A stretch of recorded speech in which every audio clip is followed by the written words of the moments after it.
আসসালামু আলাইকুম। ক্লাস 7-এর ইতিহাসের ক্লাসে আজ তোমাদের জীবনযাত্রা ও সংস্কৃতি, সুলতানি ও মুঘল যুগ, এটা আজকে রিভিশন করব। জীবনযাত্রা ও সংস্কৃতি, সুলতানি ও মুঘল যুগ, সপ্তম অধ্যায় রিভিশন হবে। তোমাদের ফোর্থ ক্লাস টেস্টের তিনটে সিলেবাস দেওয়া আছে, তিনটে অধ্যায়, সপ্তম, অষ্টম এবং নবম। অষ্টম, নবম এই দুটো অধ্যায় দুবার করে রিভিশন হয়ে গেছে, সমস্ত প্রশ্নও দিয়ে দেওয়া হয়েছে। জীবনযাত্রা ও সংস্কৃতি, সুলতানি মুঘল যুগের সমস্ত প্রশ্ন দিয়ে দেওয়া হয়েছে এবং এটা আবার নতুন করে রিভিশন হচ্ছে তোমাদের। তাহলে দেখো,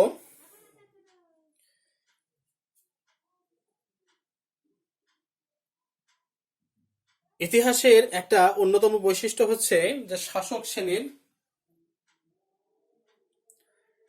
শাসক বা বাদশাহ বা উজির এরা দেশ শাসন করেন এবং এরা দেশ শাসন করেন এবং ইতিহাস বইতে এদের কথা কিন্তু লেখা থাকে। কিন্তু এদের বাইরেও আর একটা শ্রেণী আছে যারা শ্রমজীবী শ্রেণী, যারা সারাদিন অক্লান্ত পরিশ্রম করে সভ্যতার চাকাকে এগিয়ে নিয়ে যায়। বিশ্বকবি রবীন্দ্রনাথ ঠাকুরের ভাষায় ওরা কাজ করে কবিতায় বিশ্বকবি রবীন্দ্রনাথ ঠাকুর এই সমস্ত শ্রমজীবী মানুষের কথা ব্যক্ত করেছেন এবং তিনি সেই কবিতায় দেখিয়েছেন যে কিভাবে একজন শ্রমজীবী মানুষ, কুমোর, কামার, জেলে, তাঁতি, রাজমিস্ত্রি, ছুতর, নৌকার মাঝি, মাল্লা, এরা কিভাবে সেই রাত থেকে শুরু করে একদম সে ভোর রাত থেকে শুরু করে নিয়ে একদম রাত পর্যন্ত তারা কিভাবে পরিশ্রম করেন এবং সভ্যতার চাকাকে এরা কিন্তু এগিয়ে নিয়ে যায়। কিন্তু এই যে শ্রমজীবী মানুষ, সেই শ্রমজীবী মানুষের ইতিহাসের কোনো জায়গা নেই। পরবর্তীকালে আমরা দেখেছি 1960-এর দশকে ডক্টর রণজিৎ গুহ নিম্নবর্গের ইতিহাস চর্চা ভারতের ইতিহাসে সংযুক্ত করেন এবং নিম্নবর্গের ইতিহাস চর্চা সংযুক্ত করার ফলে সমাজে যারা শ্রমজীবী মানুষ, অর্থাৎ যারা সভ্যতার চাকাকে এগিয়ে নিয়ে যায়, সে সমস্ত শ্রমজীবী মানুষের কথা ইতিহাসে ব্যক্ত হয়েছে এবং যেটা নিম্নবর্গের ইতিহাস চর্চা নামে পরিচিত। সাবঅল্টার্ন হিস্ট্রিজ বলা হয় ইংরেজিতে। নিম্নবর্গের ইতিহাস চর্চা, এটা তো ক্লাস 10-এ গিয়ে তোমরা পাবে।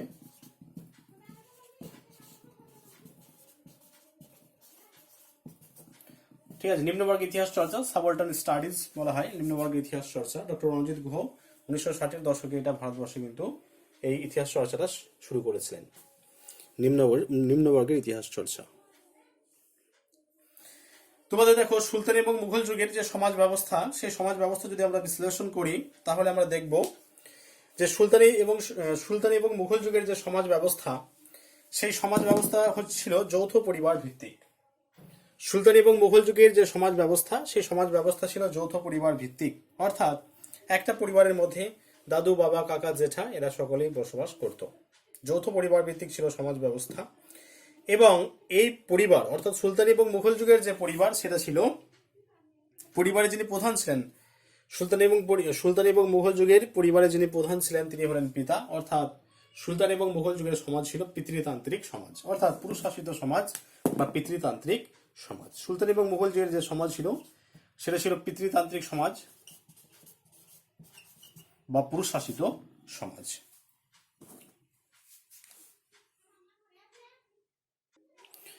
দেখো, সুলতানি মুঘল যুগের যে সমাজ ব্যবস্থা, সেই সমাজ ব্যবস্থা হচ্ছে পিতৃতান্ত্রিক সমাজ এবং সমাজ ছিল যৌথ পরিবার ভিত্তিক। সমাজে দাদু, জ্যাঠা, কাকা, বাবা সবাই মিলে একসাথে বসবাস করতেন। তাহলে সুলতানি এবং মুঘল যুগের যে ঘরবাড়ি, সাধারণ মানুষের ঘরবাড়ি, সেগুলো কেমন ছিল আমরা একটু জানবো। সুলতানি এবং মুঘল যুগের যারা সাধারণ গরিব মানুষ, সেই গরিব মানুষেরা পাতকুয়া, পুকুর বা ডোবার পাড়ে তারা ঘরবাড়িগুলো তৈরি করত এবং ঘরবাড়িগুলো যে তৈরি হতো সেগুলো কিন্তু খুব আহামরি ঘরবাড়ি ছিল না বা পাকা বাড়ি ছিল না।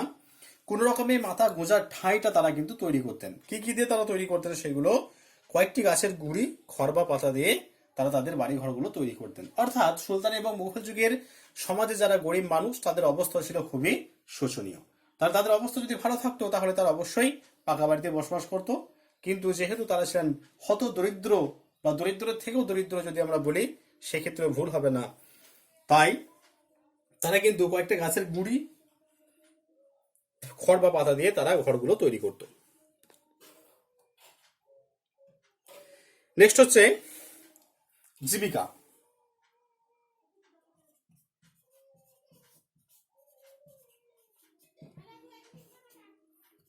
দু নম্বর হচ্ছে জীবিকা। দেখো,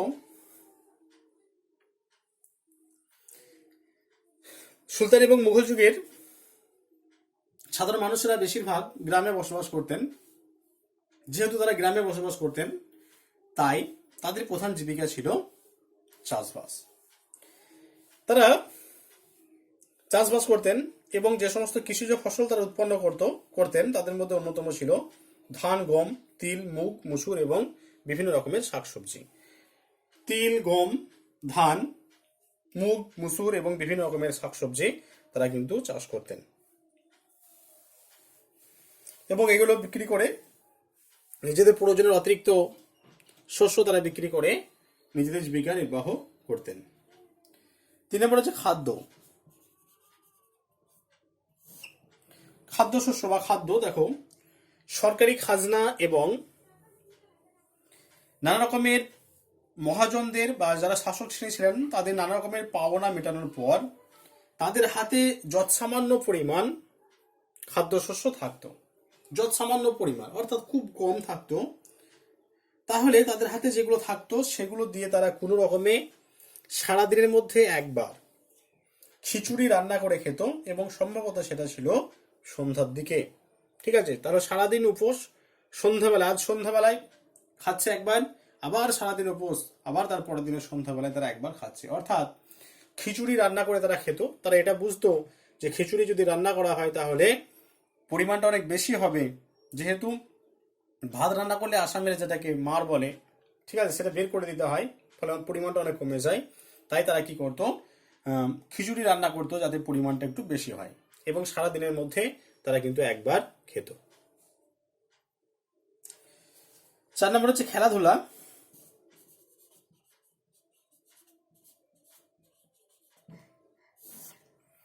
খেলাধুলা সুলতানি এবং মুঘল যুগে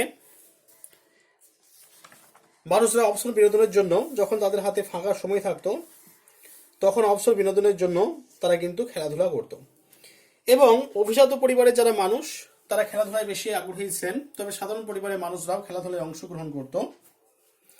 তাদের প্রধান খেলা ছিল কুস্তি ছিল এবং কুস্তি অভিজাত সাধারণ মানুষ, সাধু সন্তরাও যথেষ্ট উৎসাহী ছিলেন এই কুস্তির ব্যাপারে। কুস্তি ছাড়াও তীর ধনুক, বর্ষা ছোড়া, সাঁতার ছিল জনপ্রিয় খেলা। সেই সময় বাটুল ছোড়ার কথা আমরা জানতে পারি। বাটুল ছোড়া নামে এক ধরনের কথা ছিল সেই সময়। এছাড়াও লোকগান, নাচ, বাজিকর বা জাদুকরে খেলা, সংসাজা, এই সমস্ত খেলাগুলো কিন্তু তখন চালু ছিল। এবং দেখো, সাধারণ মানুষ অত্যন্ত কষ্টের মধ্যে থাকলেও তারা নিজেদের জীবনটাকে কিন্তু একটু তারা উপভোগ করতো এই সমস্ত খেলাধুলার মাধ্যমে। তারা সারাদিন একবেলা খেত, এটা তাদের কাছে খুবই কষ্টের ছিল, তবু কিন্তু এই সমস্ত খেলাধুলায় অংশগ্রহণ করে তারা একটু হলেও নিজেরা কিন্তু মনের দিক থেকে তারা কিন্তু শান্তি পেত এই সমস্ত খেলাধুলায় অংশগ্রহণ করে। আচ্ছা, আর এই সুলতান এবং মুঘল যুগের যে সমাজ ব্যবস্থা, সেই সমাজ ব্যবস্থার একটা বৈপরীত্য আমরা দেখতে পাই। ঠিক আছে, সুলতান এবং মুঘল যুগের সমাজ ব্যবস্থা, এই সমাজ ব্যবস্থার একটা বৈপরীত্য আমরা দেখতে পাই। এটা অনেক সময় তোমাদের একটা 2 নম্বরের প্রশ্ন আসে। যখন আমি পড়িয়েছি প্রথমবার তখন বলেছি যে সুলতানি এবং মুঘল যুগের সমাজ ব্যবস্থা একটা বৈপরীত্য দেখা যায়, বৈপরীত্যটা কি আলোচনা করো। 2 নম্বরের প্রশ্ন। দেখো, এক্ষেত্রে আমরা একটু আগেই বলেছি যে সুলতান এবং মুঘল যুগের যারা মানুষ তারা কিন্তু ভালোভাবে খেতে পেত না এবং তাদের জীবনটা ছিল অত্যন্ত কষ্টের। সারাদিনে তারা একবার খেত এবং বলা হয়েছে যে মাংস কি জিনিস বা মাংসের স্বাদ কেমন হয় সেটা কিন্তু তারা জানতো না।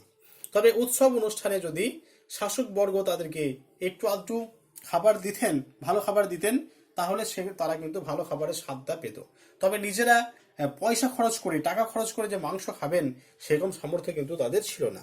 এই কারণে মাংসের স্বাদ কেমন সেটা তারা কিন্তু সচরাচর জানতেন না। এবং খুব কষ্ট করে তারা কিন্তু জীবনটাকে অতিবাহিত করতেন। ঠিক এর এর উল্টো দিকে আরেকটা চিত্র আমরা দেখতে পাই। সুলতানি এবং মুঘল যুগের যারা শাসক ছিলেন তারা তাদের জীবনটাকে অত্যন্ত আরামায়েশে কাটাতেন। ঠিক আছে, অত্যন্ত আরামায়েশে তারা তাদের জীবনটাকে কাটাতেন। তারা দামি দামি অলংকার ব্যবহার করতেন, আসবাবপত্র কিনতেন, তারা সুরম্য রাজপ্রাসাদে বসবাস করতেন এবং তাদের যে বাড়িঘরগুলো ছিল সে বাড়িঘরগুলো ছিল দামি দামি আসবাবপত্রে পরিপূর্ণ। তারা মসজিদ, মাদ্রাসা, অট্টালিকা এই সমস্ত তৈরি করে অর্থের অপচয় করতেন। এইভাবে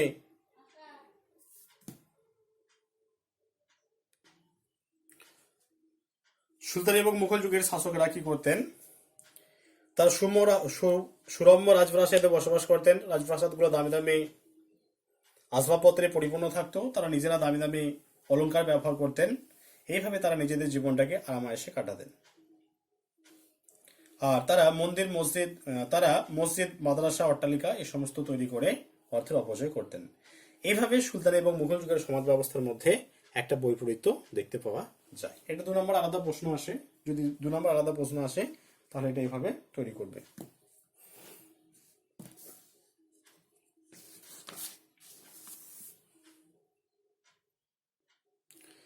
এরপর আমরা আলোচনা করব নতুন লোকায়ত ধর্মীয় ভাবনা, ভক্তি ও সুফিবাদ যেটা আছে। তাহলে ভক্তি ও সুফিবাদের মধ্যে আজকে আমরা ভক্তিবাদটা আলোচনা করব। ঠিক আছে, আজকে আমরা ভক্তিবাদটা আলোচনা করব। দেখো, ভক্তিবাদ কি, ভক্তিবাদের বৈশিষ্ট্যগুলি আলোচনা করো। একটা তোমাদের প্রশ্ন আসে যে ভক্তিবাদ কি, ভক্তিবাদের বৈশিষ্ট্যগুলি আলোচনা করো। এগুলো আমি যখন পড়িয়েছি তখন বলেছি। তাহলে ভক্তিবাদ বলতে এক কথায় আমরা যেটা বুঝি যে আত্মার সঙ্গে পরমাত্মার অতীন্দ্রিয় মিলন। আত্মার সঙ্গে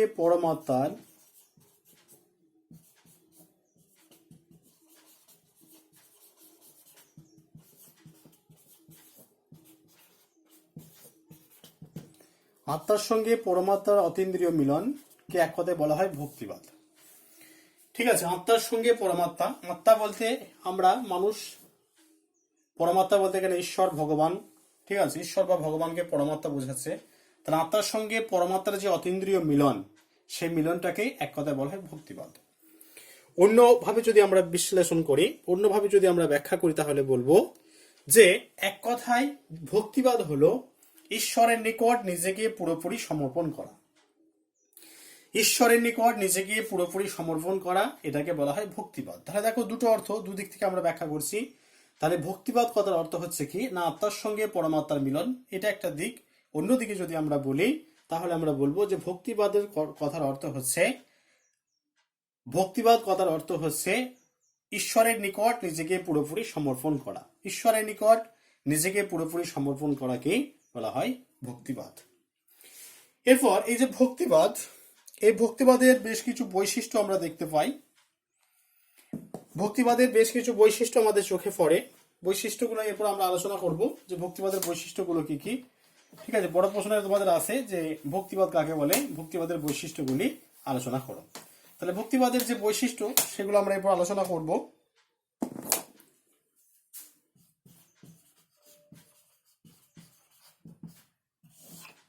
দেখো,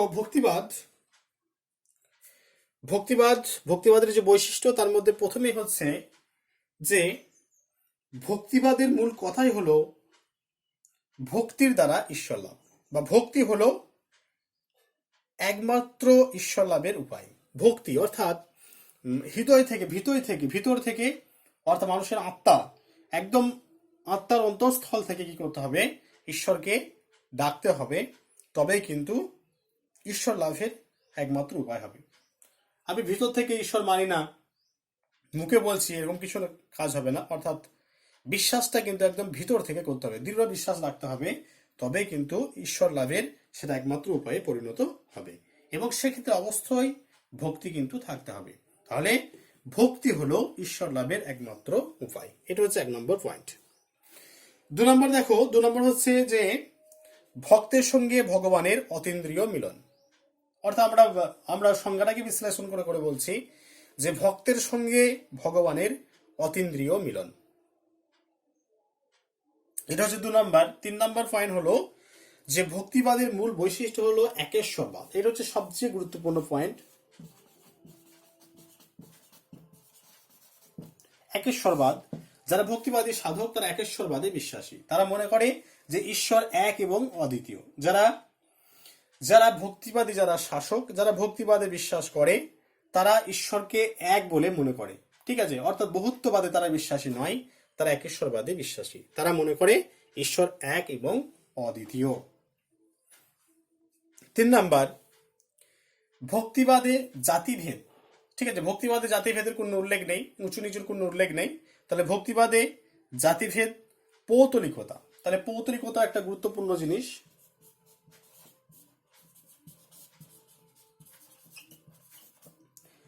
আমরা জানি যে যারা হিন্দু সম্প্রদায়ের মানুষ, তারা কি করে না বিভিন্ন দেবদেবীর মূর্তি নির্মাণ করে। লক্ষ্মী, কালী, সরস্বতী, দুর্গা, ঠিক আছে, লক্ষ্মী, তারপর কার্তিক, গণেশ, এরকম অজস্র তারা মূর্তি নির্মাণ করে এবং সেই মূর্তিগুলোকে দেবতা জ্ঞানে পূজা করে। কিন্তু যারা ভক্তিবাদী সাধক বা যারা ভক্তিবাদী বিশ্বাসী তারা কিন্তু এই পৌতলিকতাকে প্রাধান্য দেয় না, পৌতলিকতা তারা মানে না। তারা বিশ্বাস করে কি যে ঈশ্বর এক এবং অদ্বিতীয়।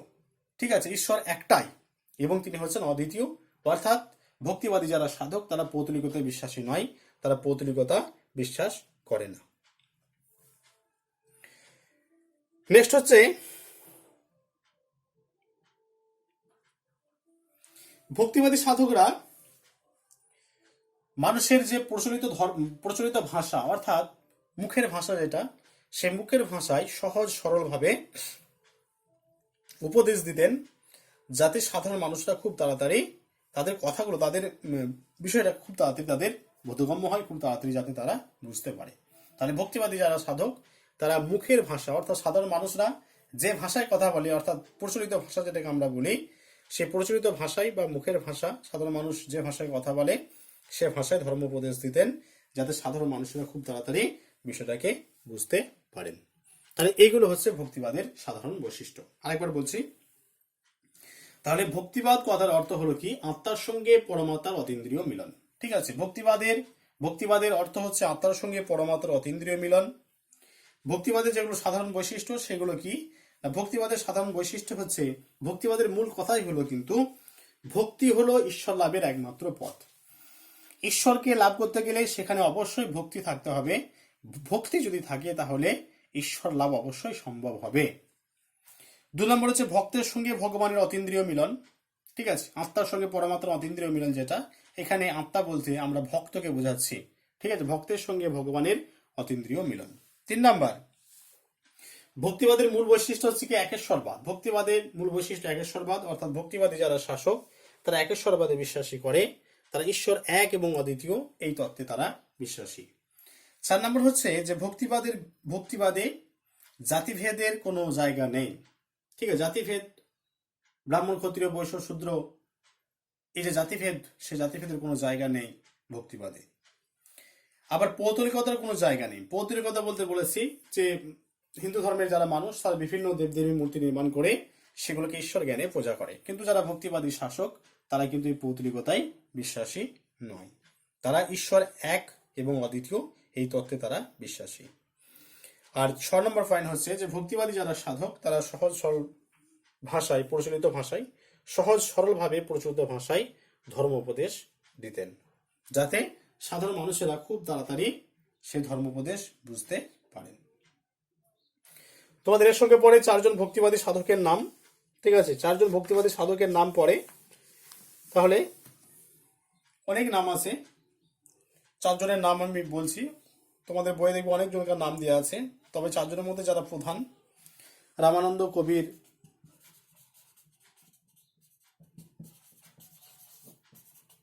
গুরু নানক,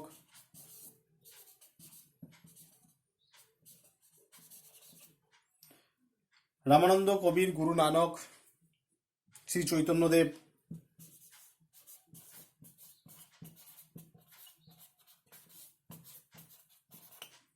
ঠিক আছে, এই হচ্ছেন 4 জন ভক্তিবাদী সাধক। আরো আছে অনেক তোমাদের টেক্সট বইয়ে।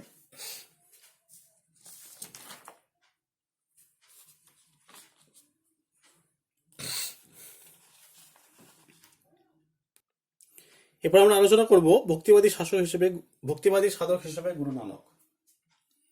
এর তোমাদের টিকা আছে 3 নম্বরের। দেখো, গুরু নানক ছিলেন মধ্যযুগের ভক্তি সাধকদের মধ্যে অন্যতম। গুরু নানক ছিলেন মধ্যযুগে ভক্তিবাদী সাধকদের মধ্যে অন্যতম।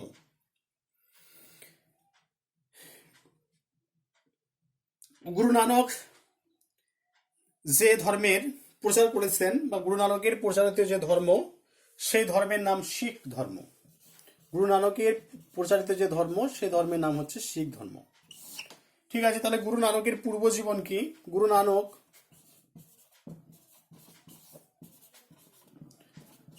নানক জন্মগ্রহণ করেছিলেন পাঞ্জাবের লাহোর জেলার তালবন্দি গ্রামে। পাঞ্জাবের লাহোর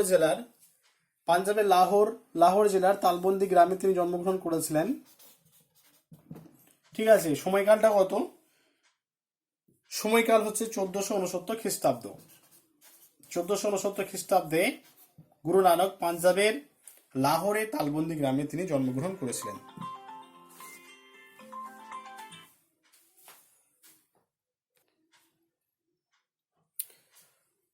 তাহলে গুরু নানক পাঞ্জাবের লাহোরে তালবন্দি গ্রামে 1469 খ্রিস্টাব্দে জন্মগ্রহণ করেছিলেন। সংসার ত্যাগ।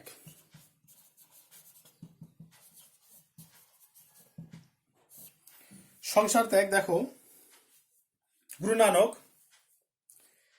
ঈশ্বর লাভ করার জন্য তিনি সংসার ত্যাগ করেছিলেন এবং তিনি মক্কা, বাগদাদ এই সমস্ত জায়গায় ভ্রমণ করেছেন সত্য অনুসন্ধানের জন্য, অর্থাৎ ঈশ্বর লাভের জন্য, ঈশ্বর এক এবং অদ্বিতীয় এটা লাভের জন্য তিনি বিভিন্ন জায়গায় পরিভ্রমণ করেছিলেন এবং বিভিন্ন মানুষের সংস্পর্শে তিনি এসেছিলেন।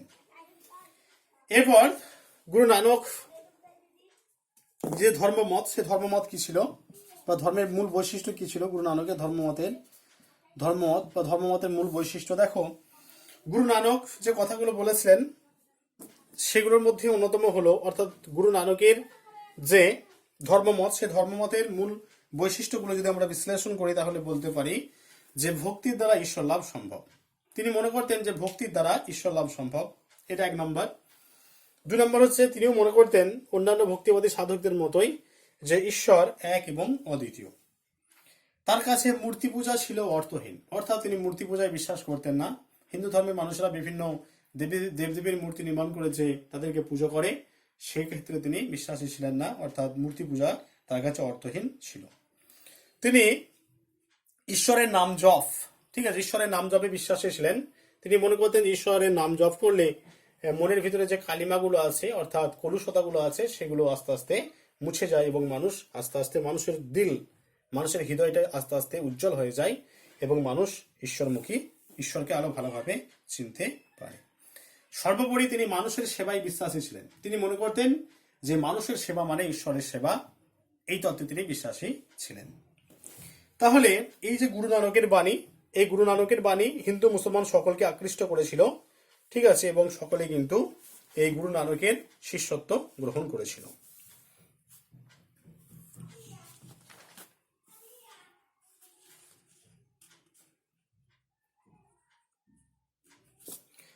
এবার তোমাদের এখান থেকে গুরু নানক থেকে যে 2-1 শর্ট প্রশ্ন হয়, দেখো, তাহলে গুরু নানকের প্রচলিত ধর্মের নাম শিখ ধর্ম। গুরু নানকের যে প্রচারিত ধর্ম বা প্রচলিত ধর্ম, সেই ধর্মের নাম শিখ ধর্ম। শিখদের যে উপাসনালয় অর্থাৎ শিখরা যেখানে উপাসনা করে তার নাম গুরুদুয়ার বা গুরুদ্বার। শিখদের পবিত্র ধর্মগ্রন্থের নাম গুরু গ্রন্থ সাহেব। গুরু গ্রন্থ সাহেব কোন ভাষায় লেখা? এটা হচ্ছে গুরুমুখী ভাষায় লেখা। গুরু গ্রন্থ সাহেব গুরুমুখী ভাষায় লেখা। শিখ ধর্মে আমরা 10 জন গুরুর নাম পাই, ঠিক আছে, শিখ ধর্মে আমরা 10 জন গুরুর নাম পাই। তার মধ্যে প্রথম গুরু হচ্ছে গুরু নানক, নবম গুরু তেগ বাহাদুর, দশম গুরু গুরু গোবিন্দ সিং।